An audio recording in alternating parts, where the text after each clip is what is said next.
तो ये थोड़े नोट्स में बनाता था तब। और देखो तब अभी भी मैं फिगर्स में सिर्फ प्रोपोर्शन ही ड्रॉ कर रहा हूँ। ये लास्ट रो सेकंड पेज है ये पूरी बुक का। तो तब भी मैं फिगर के सिर्फ प्रोपोर्शन ही बनाता था, जैसा कि आप यहाँ पे देख सकते हो।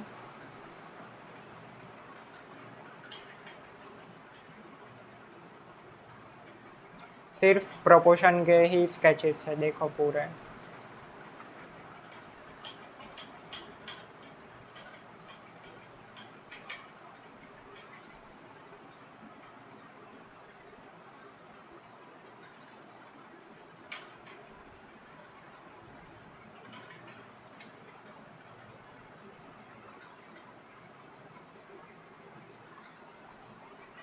यहाँ पे थोड़ा एक्सपेरिमेंट कर रहा था मैं आइस बनाने के लिए। तो ऐसे आप भी एक्सपेरिमेंट कर सकते हो, अलग अलग चीज़ों को ट्राई कर। ये सारे अब यहाँ पे पोर्ट्रेट के स्केचेस हैं। यहाँ से तो मेरी वैसे शुरुआत हुई थी, फिगर के प्रोपोर्शन थी, फिगर के क्विक स्केचेस की शुरुआत हुई थी। देखो मैंने यहाँ पे लिखा भी है कि फिगर क्विक स्केचेस। तो यहाँ से मैंने शुरुआत की थी पहली बार मैं यहाँ पे फिगर्स पे आया था। तो मुझे पहले से ही पता था कि प्रोपोर्शन को पहली प्रायोरिटी देनी है, तो इसीलिए मैं यहाँ पे सिर्फ प्रोपोर्शन ही करता था। तो इसी तरह आप भी कोई भी आप सब्जेक्ट मैटर लो, पहले उसमें प्रोपोर्शन को ही प्रायोरिटी दो, उसके बाद फिर शेडिंग और दूसरी सारी चीज़ आएगी।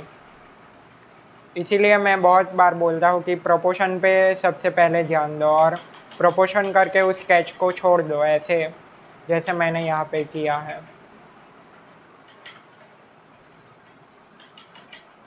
ये पोर्ट्रेट्स थे तब के मेरे, तब के मतलब 2-3 महीने हो चुके होंगे मेरे इन सब को बनाए हुए।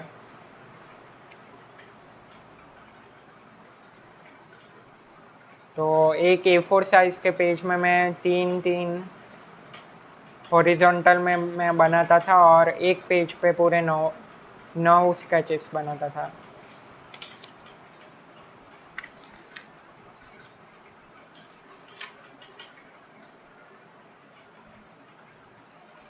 तो आप देख सकते हो तब भी मैं बहुत सारी गलतियाँ करता था। तो वैसे गलतियाँ भी करना इम्पोर्टेंट है।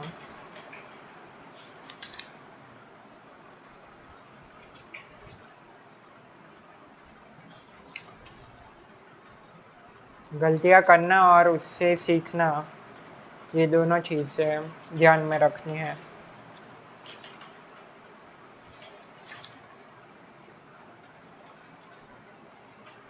तो ये आप देख सकते हो यहाँ पे मैं लिख के भी रखता था कि 62 स्केचेस यहाँ पे मैंने किए हैं एक दिन में। तो मैं पहले दिन का भी नोट करता था कि एक दिन में मैंने कितने स्केचेस किए हैं। तो यहाँ पे आप देख सकते हो 62 स्केचेस। और आप डेट भी यहाँ पे देख सकते हो कि 16/6/2024। तो ये लगभग 2 महीने हो चुके हैं इन स्केचेस को करते हुए मुझको।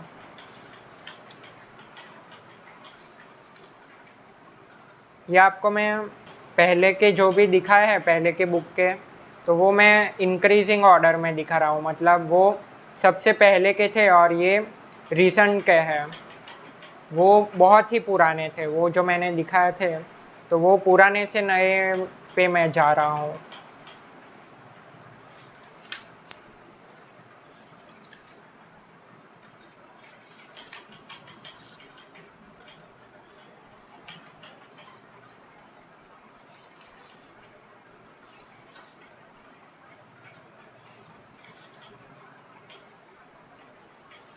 ये यहाँ पे मैंने मेरे भाई का स्केच किया था, वो लाइव से देख के बनाया था।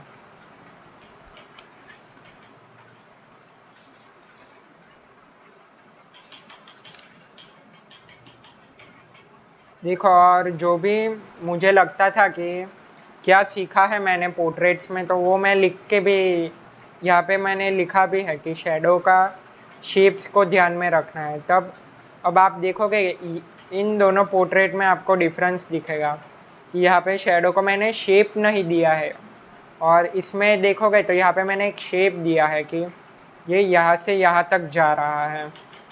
तो ये मैं इम्प्लीमेंट भी करता था। तो इसी तरह आपको भी जो भी आप सीखते हो नई नई चीज़ें, वो नोट्स बना के और फिर इम्प्लीमेंट भी आपको करना है। जैसे यहाँ पे भी मैंने इसको ऐसे लाइन में पूरा शेप एक दिया है।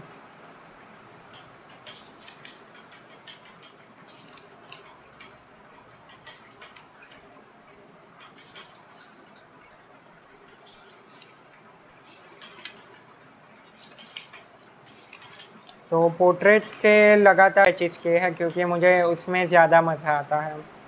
तो उसके बहुत सारे मैंने किए हैं, पर फिर भी मुझको कम लगते हैं अब जब मैं देखता हूँ तब।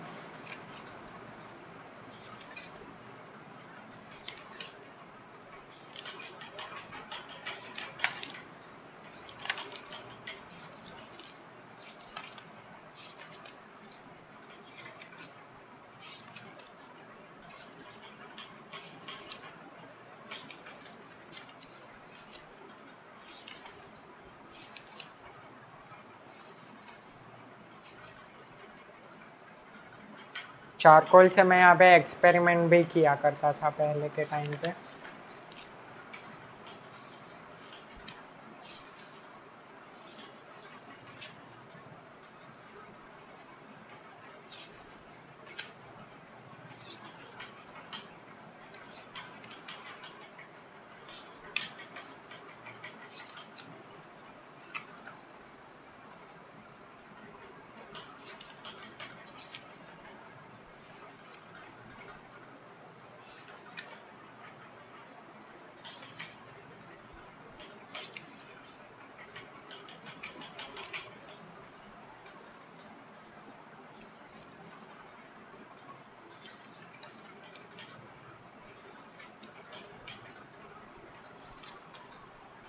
तो आप देख सकते हो मैंने बहुत सारी गलतियाँ की है यहाँ पे, बहुत सारे मेरे गलत स्केचेस बने, लेकिन मैं एक चीज़ मैं करता रहा कि वो है कंसिस्टेंसी, कि मैं रुका नहीं कि गलत बन गया तो छोड़ो अब नहीं बनाना मुझको, कि गलत ही बन रहा है तो मैं क्यों बनाता रहूँ। तो वो माइंडसेट में था ही नहीं। सिर्फ कंसिस्टेंसी और गिव अप मैंने यहाँ पे नहीं किया। ये दोनों चीज़ें यहाँ पे जाननी इम्पोर्टेंट है कि कितनी भी मिस्टेक हो रही हो, अगर आपको फंडामेंटल्स के बारे में पता है, कि आपको पता है कि बेस इम्पोर्टेंट है और आप फंडामेंटल्स को ही प्रैक्टिस कर रहे हो, जो भी बेसिक चीज़ है उसको ही आप इम्प्लीमेंट कर रहे हो, तो फिर आपको मिस्टेक के बारे में चिंता नहीं करनी चाहिए, क्योंकि वो मिस्टेक हमारी अच्छी मिस्टेक है।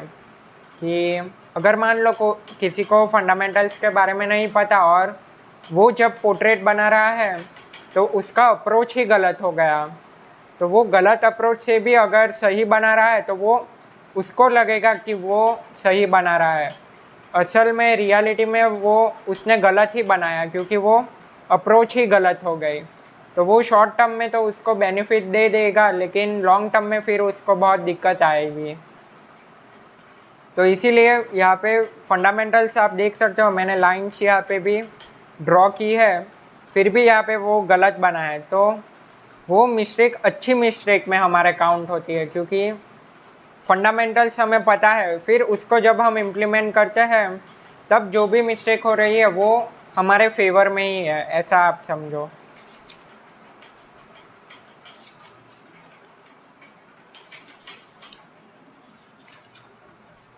और मिस्टेक से सीखना भी इम्पोर्टेंट है, ऑब्जर्व करना कि कहाँ पे गलत हो रहा है और कहाँ पे हम अच्छा कर रहे हैं। तो ये दोनों चीज़ भी इम्पोर्टेंट है।